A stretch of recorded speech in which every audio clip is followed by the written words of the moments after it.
Legend here with your combat tip of the week. So I want to talk about missing the tie kick when you don't want to do a spin through. At the higher levels of competition, you'll notice that you don't see the spin through kick nearly as much as you do in, say, group class and beginner level. The reason, of course, is you can pay a heavy price for someone with fast hands or fast counterattacks. So what you see is people jumping ship, kind of getting the leg down and then continuing to always face their opponent.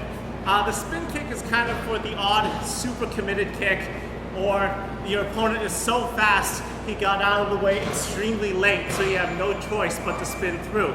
Most of the time, your opponent's defense is early enough for you to jump ship, abandon the kick, and stay facing your opponent. We're going to look at a couple ways to do that. The main thing here is about turning your knee back up and stomping it down to the ground if you're doing any kind of mid or high line kick.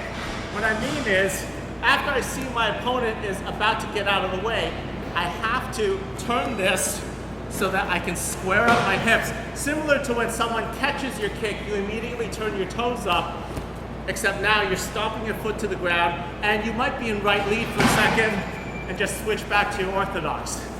Sometimes you can't always turn your knee over because you're too late in the kick and it's hard on your hip joint.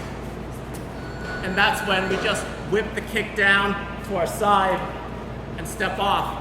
I like to get it down pretty close to my left and then back up so that I'm making space for when my opponent is coming with his counterattacks. If I catch it a little bit early and I know I'm going to miss, I do like to turn the hip over so I can square off.